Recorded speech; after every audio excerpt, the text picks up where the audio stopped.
Boom. Welcome, welcome, welcome. Liz, how are you doing?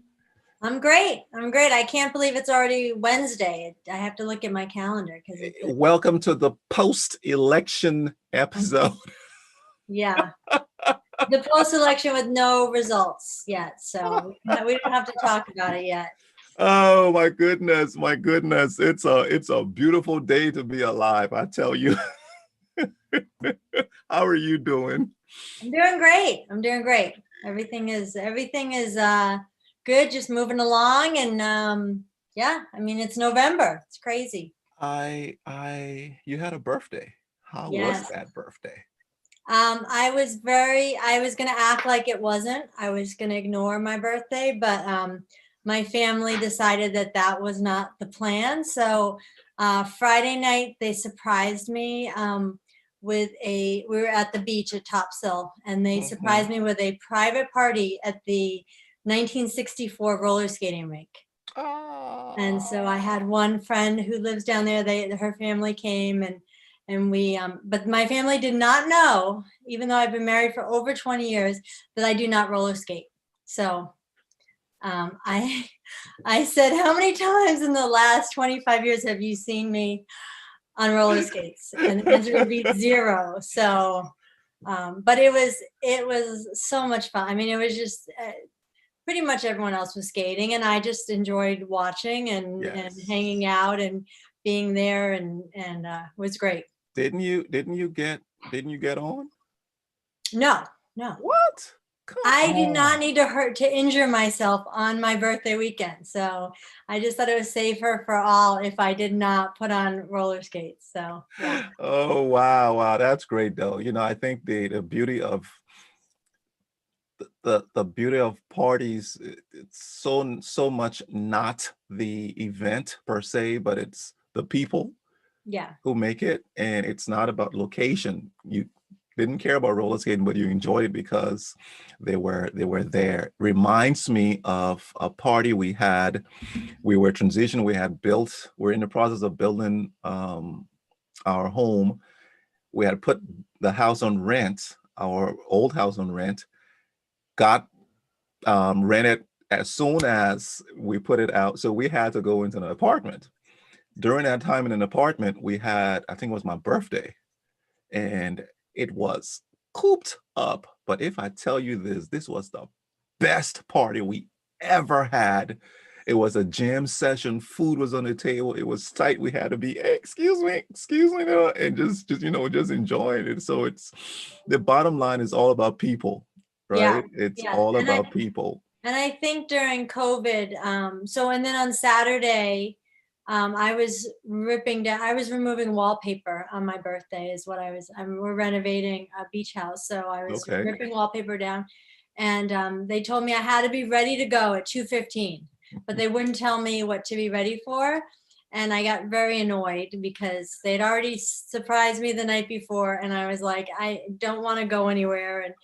And anyway, so I got ready for whatever, and they had a friend of mine from Cary come to the beach Okay. with her family and surprise me. And then the kitchen table had over 80 pictures spread all over the table.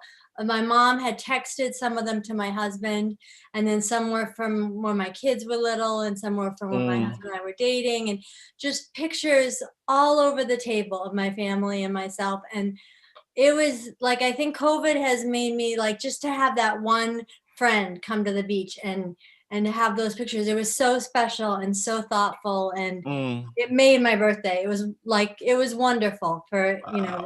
with no expectations. It was a really great day, but I think COVID has just made us appreciate Mm. that we can have, one extra person, when someone special come, and just little things. I think we appreciate all the smaller things now. So Yes, yes. And I did see the pictures on I think I went on your page yeah, to say happy birthday. I think, and your husband had put your pictures from what, since you were an infant. And I yeah, was like, oh, look at you. I can see her face now. I can see her face. I can see yeah, the progression going. So that was great. I think that's a good segue to even come and say, that client knows you, Mm-hmm. your husband, right? So yeah, I'm sorry. I'm going to make marriage look dry, but we are in a relationship similar to relationships with clients, right? Mm-hmm. Business and clients. And knowing what your, and we spoke about this a while ago, where you keep their birthdays and you went and bought, I think it was, they loved, was it frogs or cat? Turtles. Turtles. They love turtles, Yeah. and Yeah. you purchase that to send to them. Yeah. He he he knew what would make you happy, Yeah. right? Not so much the roller coaster, I mean the roller blade, the roller skating plays, Yeah. but it was more around these people, this particular friend, having all those pictures and memories down there. I think that's how we translate that piece to knowing that the client understands you. And Mr. Rossilli, please, if you're watching, you're not a client. So what's on that sales mind today?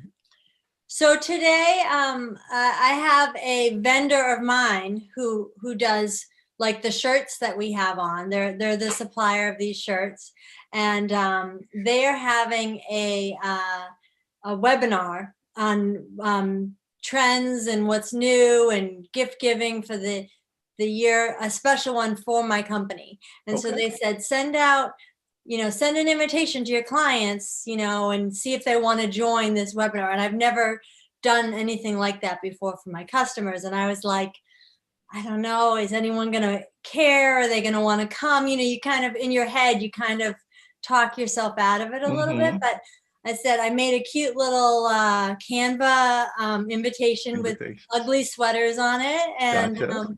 and I sent it out, and people were like, I got maybe 6 responses out of probably 15 that I've sent so far to my top clients, and people saying, thank you so much for thinking of me. I'd love to join. It sounds great. And I was just like, we're always trying to get prospects and get out there and get the new customer. But Yep. like just sending that little note to my existing customers and saying, hey, would you like to join this webinar?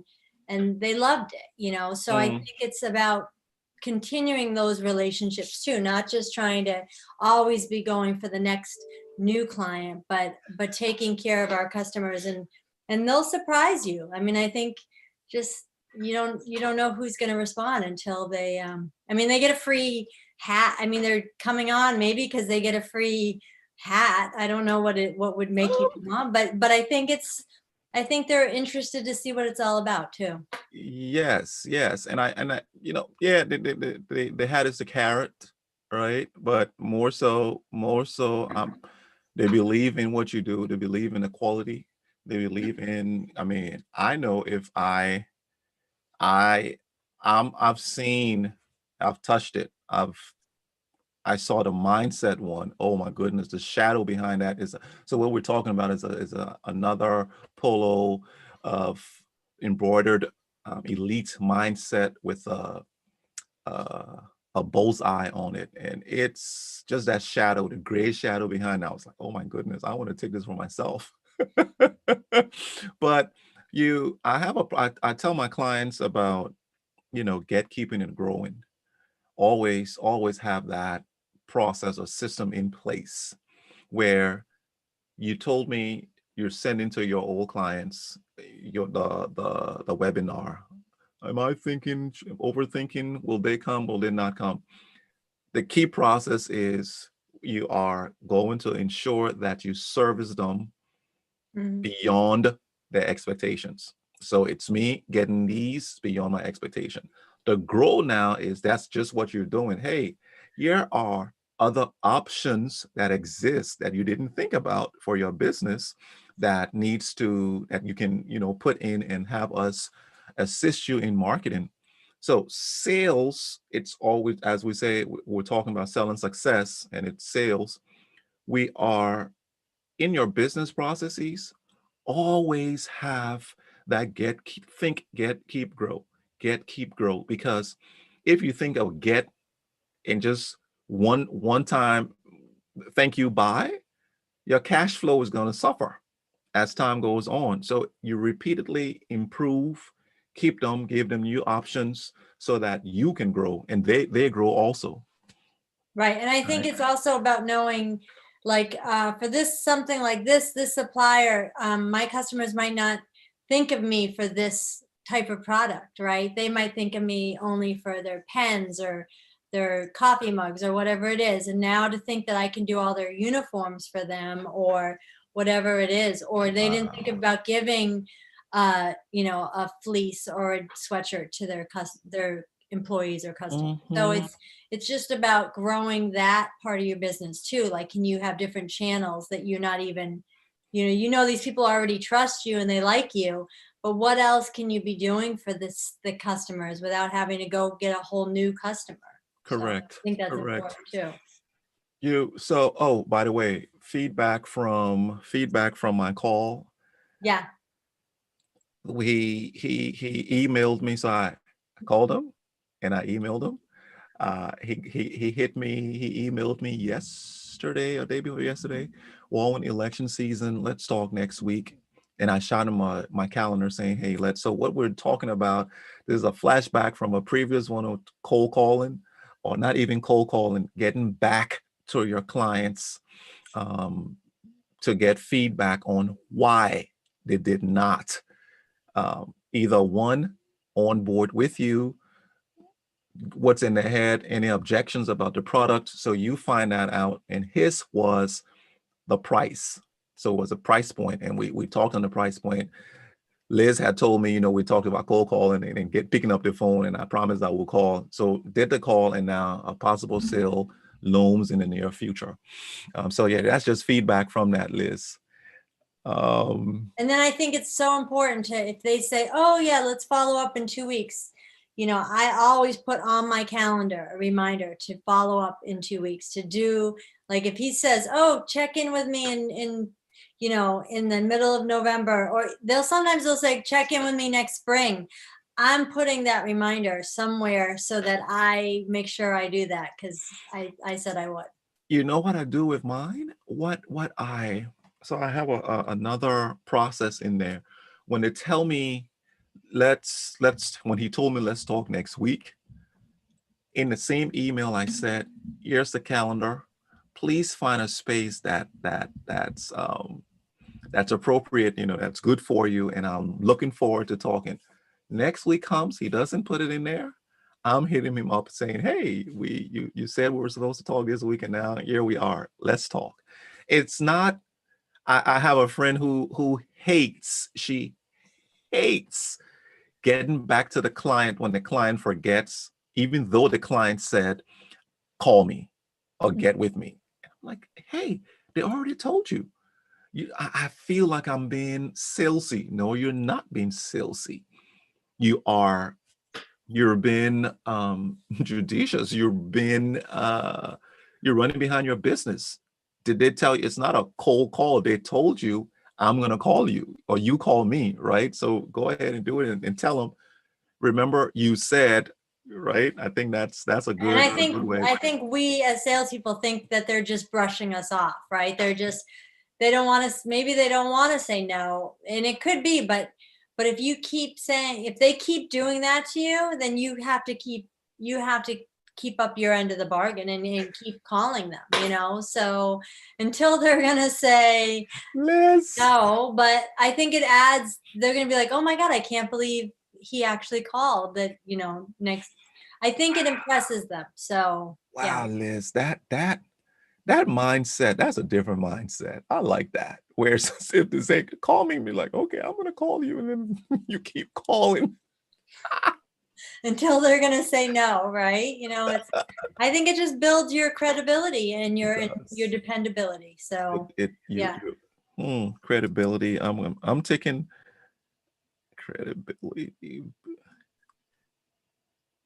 Hmm. You're so right. You're so right. The stores would tell ourselves when we don't want to do something. The stores would tell ourselves. What Where's that book, Liz? You talked about that book the other day, and that we were going to, I know I'm putting you on the spot here. We're going to pick up a couple of things from it. I think it was what's his name? Oh my goodness. Is it the prospecting book or is it the What's the name of the author? um Because I remember oh, the Jeb author's name. Blount? This one? Was it Jeb Blount? Prospecting, fanatical prospecting? Yeah, where he has is almost, you say it's like your Bible Yeah, yeah, for yeah, sales. Gotcha, yeah, gotcha. yeah. Jeb Um, Blount and it's fanatical prospecting. why don't you just open something and It's let's all, yeah, it's all dog-eared and that's hey, bookmarked. Yeah, that yeah. tells me the fact as you're looking for it, see how she got it from, a hand It's right next arm to it. length away, which means it's right around, and It stays on my desk. she's Yes, not yeah, playing when she says she uses that book. yeah, yep. Yeah, so one thing it says is the ultimate key to success is the scheduled phone block, meaning to block off a time every day to make I maybe 2 times a week, but um, it's, is to make these phone calls. So it says this call block is a booked appointment on your calendar and it is sacred. Nothing interferes. So Wow. that's, you can't say, oh yeah, I'll make calls between 9 and 10, on Tuesdays and Thursdays, but then, oh look, there's this Zoom meeting I want to go to, oh, it's at night, like yeah, Yeah. So if you don't put it on the calendar, if you don't plan it, you can't do it. right. And it says it is much easier to set a goal to make 10 calls than 100 or to dial for 30 minutes rather than 2 hours. So to break it into smaller, bite-sized chunks is easier than saying, oh, I have to make 100 calls this week. Like you're going to deter yourself before you even start. So, Correct. Correct. I think putting it into smaller parts is important. So, but the great thing about this book is that he has actual examples in the book of, Hmm. hi Karina, this is Jeb Blount, and he like tells you the reason I'm calling, and there's actual paragraphs of his conversations, and like, so when you sit there and say, oh yeah, it's great to say I need to make all these phone calls, but I don't know what to say, I don't know how to do it. You have This the book script. has like scripts, it has email Wow. scripts, it has, I'll show you, this is, if I can get it, this is the Mhm. cover. Fanatical prospecting. Yeah. Yeah, that's I fanatical. I think we did put it in. I'm going to put it in here. Um, fanatical prospecting. Jeff Blanc. Is it? Blount, Blount. Oh, okay. Blount. Yeah. So it's about filling the pipeline, and that's what it's all about. So And um, I think that's what, after you've created your business, after you've created your product, your core competence, it's the next step is filling that pipeline. How can you start churning to get cash flow in there? right. We I'm And part Go ahead. I was going to say, and I think there's so many books you read that are about mindset and they're about the importance of time blocking and they're about all these things, but they don't actually give you action items. And I feel like to really be successful, you have to just say, okay, I know everything I need to know to pick up the phone now or to make this sales call or to send this email. I don't need any other help. I need to just, like I say, I always say, put your head down and just do Just it, plow through. So Yeah. that's what I like about this book is I don't like when they're vague and they kind of just give you, theories and ideas, Yes. and then it's up to you to kind of figure it all out. This book, I like it because it gives me, like, I'm reading and I want to do To it right do, now. Yeah. and you can. So it's that type of book that you can pause on, practice, see the results, and say, "Ha, I'm going to do more. I'm going to read more to find more things in here." Yeah. So I did a course, client attraction, Fabian. I have it right. I have it an arm's length away. Let me get it. Okay. I'm gonna go off screen for a second. So it's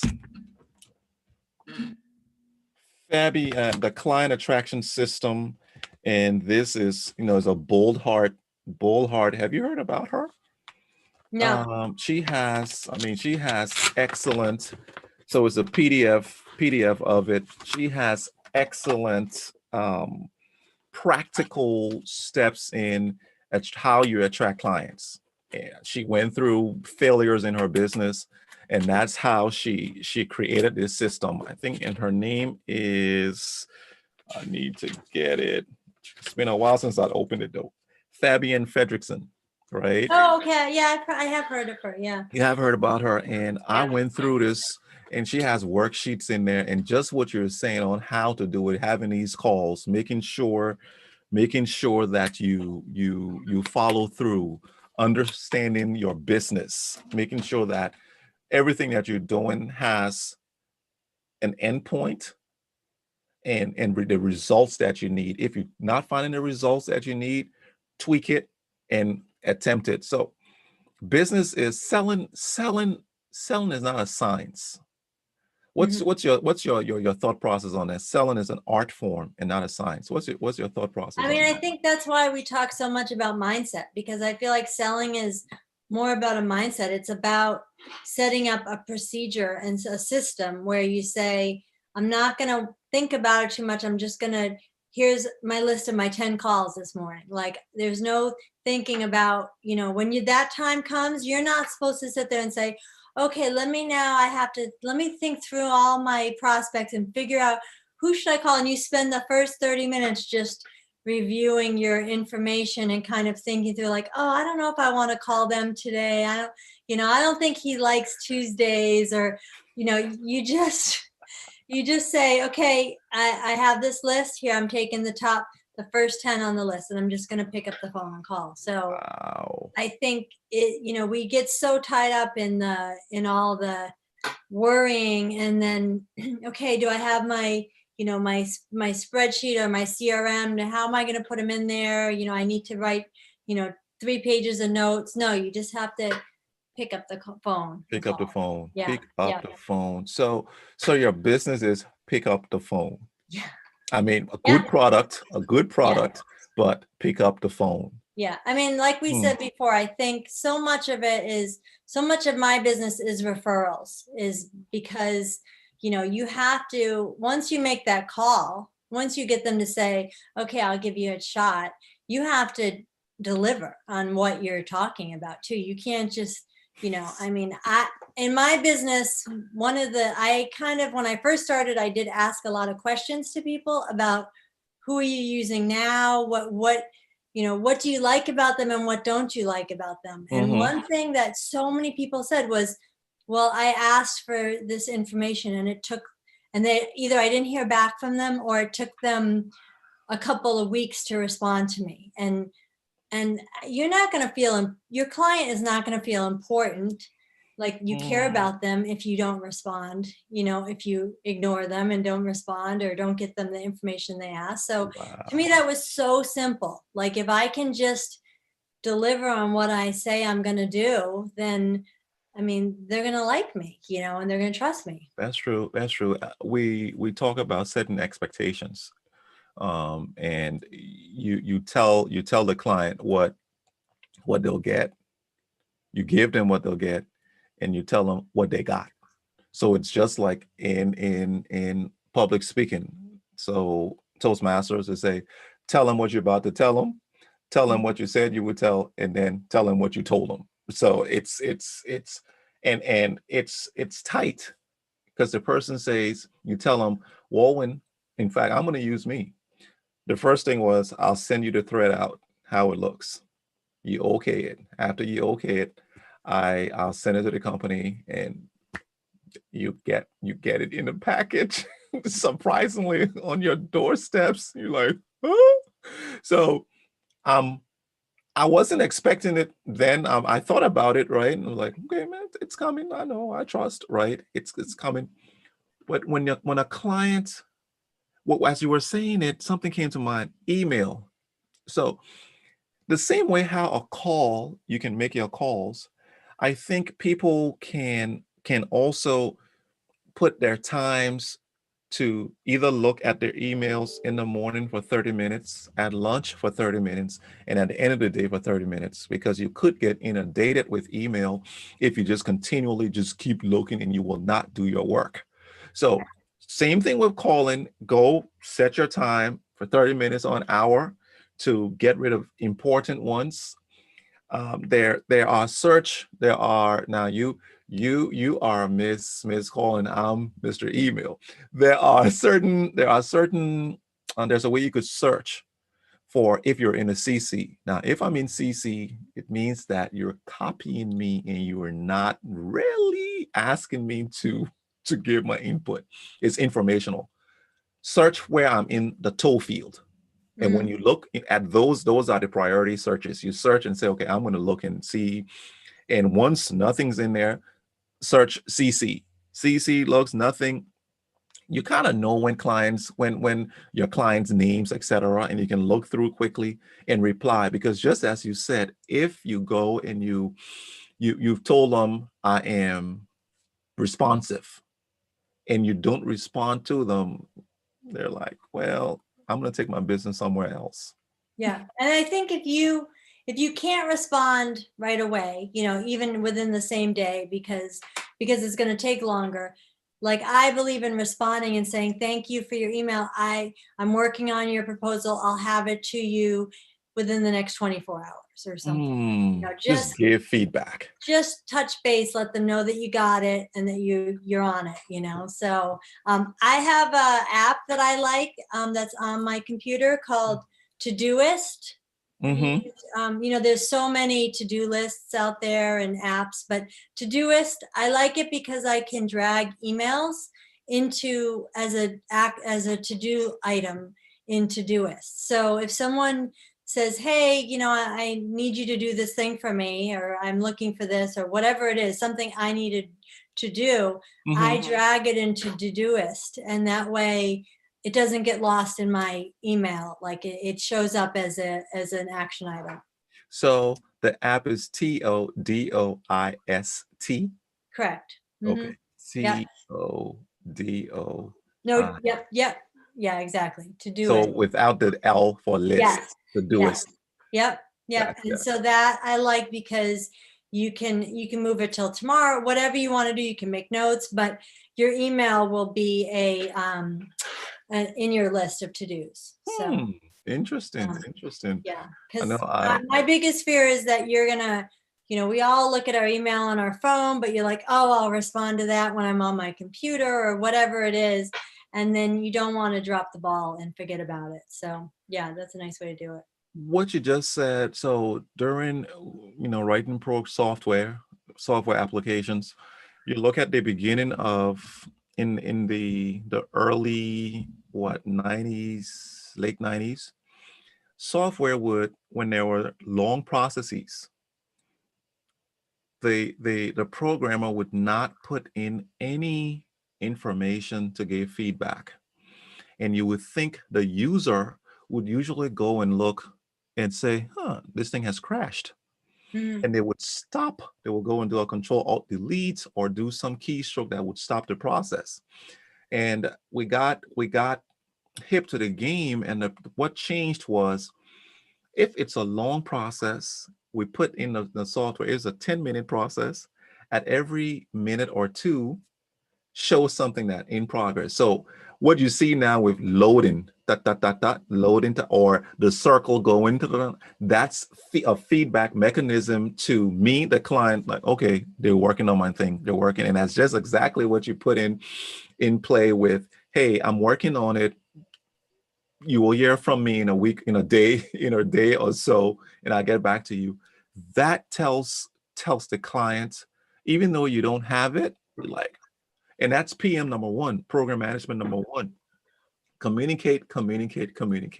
Because as long as you're communicating with your client and letting them know, even it's the worst thing you're telling them about their business, they will go, okay, so what's the plan? And then you can give that plan. So feedback in communication is something came to my mind, but I'm going to give you a chance to talk. No. I totally agree that it's so important to keep giving, even if you don't, like I've sent out all these proposals right now for the holidays. Hmm. And if they don't respond right away with like, okay, we want to do item 1, 3, and 4 or whatever, you're like, oh, why haven't they responded to me? Why haven't they placed their order? And so you don't want to, you're a little nervous for the outcome, right? You're nervous that they're going to say, oh, I changed my mind, or I went with someone else, or whatever it is. But I Yes. think you have to be brave, and you just have to say, I'd rather know and be able to close it, or I just don't want to keep it in the limbo mode. So I think it's important to follow up even when you're afraid of what the outcome's going to be. Correct. So, the thing that came to my mind in another life, so working within at EMC, we had after a while of programming, I got tired and said, you know what, let me go and do engineering support. So since we know how the program works, we know how the application works, we go right below engineers and say, engineers, look, if tech support can't do it, send it over to us. We'll see how we can get it done. Most times, Fortune 100 companies would not want to talk to tech support. They want to talk to an engineer. And anytime a customer wants to talk to you in that business is they are pissed. Multi-million dollars on the line, right? So I remember clients who were hot would come in and can't stand this. This is trash, etc. Okay, thank you. And the all I remember, and I had to say to myself was, they're not talking to me personally. It's not personal. One. The second is communicate, communicate, communicate. And communication for in that instance was listening. After listening, it was, okay, let me repeat what you said. Mhm. You are X, you are Y, you are Z. Yeah, yeah. Sir, I understand your X, your Y, and your Z. For X, here's what I'm going to do for you. For Y, here's what I'm going to do. For Z, which here's what I'm going to do. In the next 24 hours, I will be calling you every single hour on the hour. If I don't have anything new, I will still call you and tell you what we're doing. If something's new and something's not working, I will give you a new plan of attack on that hour. Do Mhm. you know that every single client personally that I had that was angry at 100 Mhm. with that plan, that we never had answers for them. But I tell you, every hour, "Toot, toot, toot, toot. Hi, how are you? Oh yeah, I was expecting your call. Great, great. The issue is still the same. I repeat the same issue we're having because sometimes it would take 2, 3 hours to fix. We're in the process. We're at the 50% mark. We haven't tested it yet. Da da da. And where that hot customer was, he turned quiet or she turned quiet, and she would start sending emails to your boss saying, "Oh, I love the way that," and it was just customer service. And it's what you were explaining just now. It's customer selling success, it's customer service, making sure that you're communicating with your clients, letting them know if you dropped the ball. You admit, I dropped the ball. I made a mistake here. And I'm going to talk about just you and I. It wasn't even you dropping the ball. You created the logos on multiple color shirts.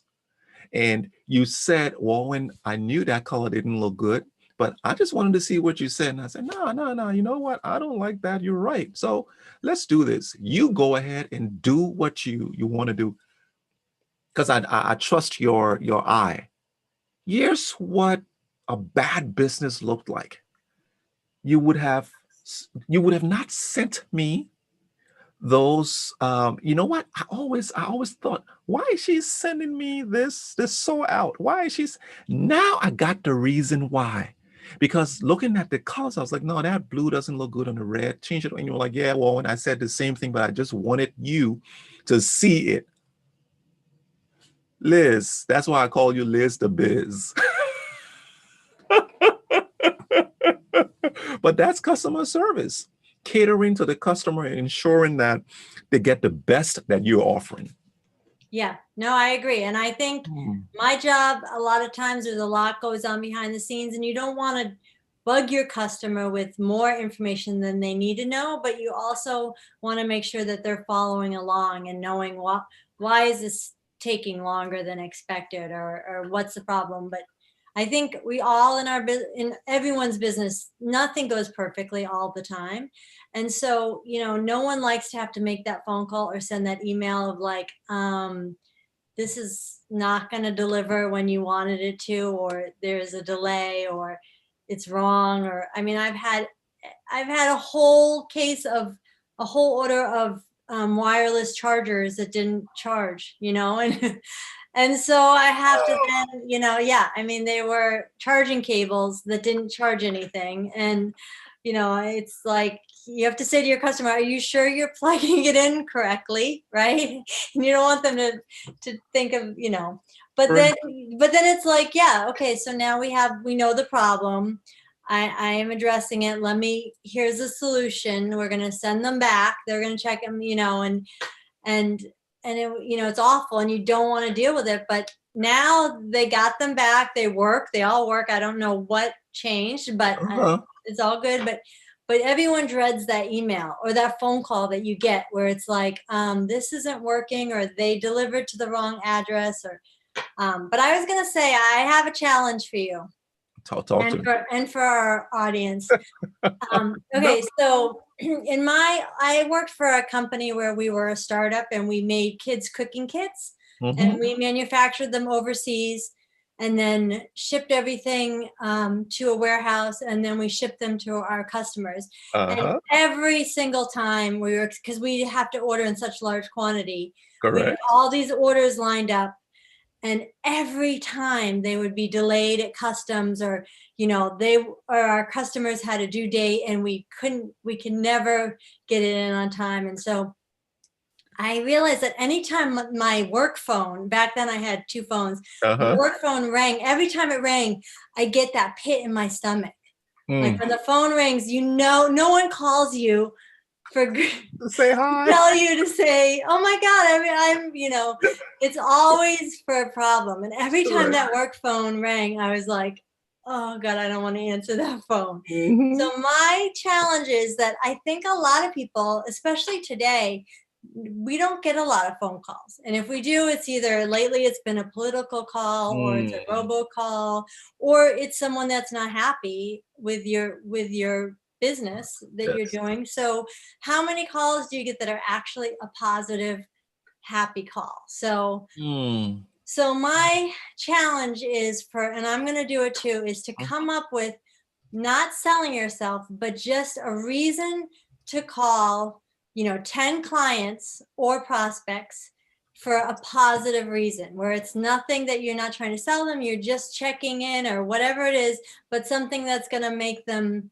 feel good. Maybe you call and say, hey, I'm sending you out a Starbucks gift card. Like, give them something like a $5 Starbucks gift card to your top 10 clients, whatever it is, but make their day, and just call them up to tell them that, and see if that has an impact. But that's my challenge. So here's what I'm doing. I'm typing it in here on the live set, right? So people who are watching or who will watch later also will have this, right? So call 10 clients or prospects with a gift or good news.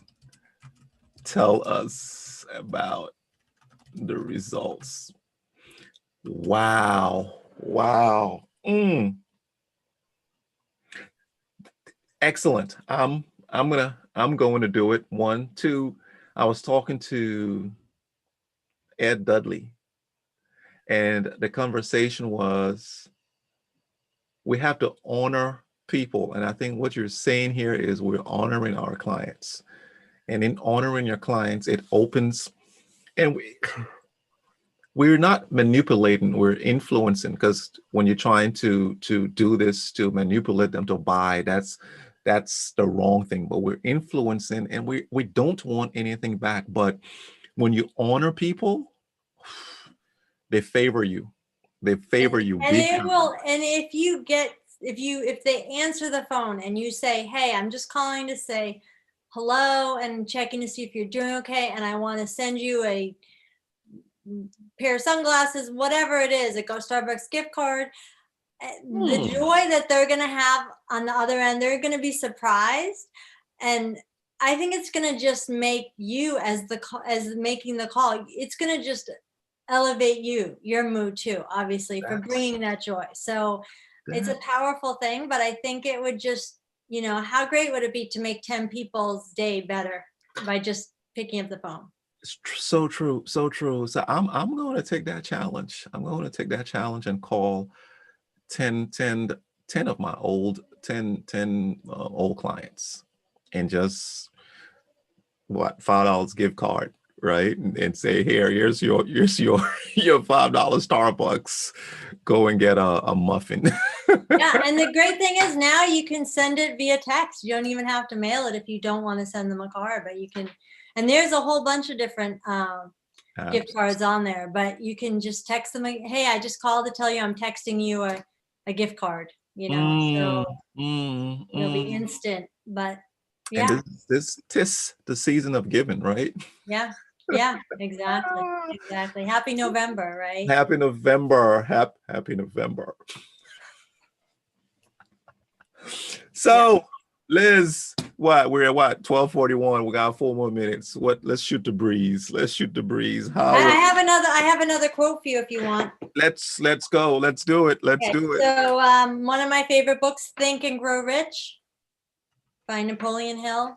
Have you read this book too? I have. Yeah. This was a powerful book for me too. But one thing I want to say was that more than 500 of the most successful people America has ever known told the author their greatest success came just one step beyond the point at which defeat had overtaken them.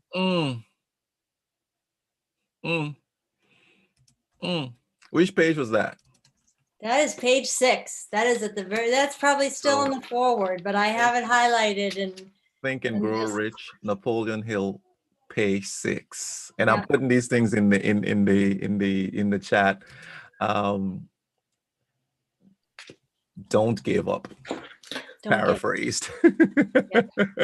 Believe it, and it might take some time, but don't give up. And failure, it's just think of it as one step beyond failure. Yes. Think and Grow Rich. That book, oh my goodness, that book is a great book. I truly. Another one was Millionaire Next Door. The Millionaire Next Door is, I don't remember the author. Next Door book. And when I received the shirts for Joseph Solomon, it reminded me of Millionaire Next Door. The millionaires next door, you don't see them. They are plumbers. They're not lawyers. They're not attorneys. They're not, because the attorney makes his money to buy that $5,000 suit. He drives the BMW latest model. His shoes are expensive because he has to show that for his clients. The plumber, so all of his money is going into his visibility, his aesthetics.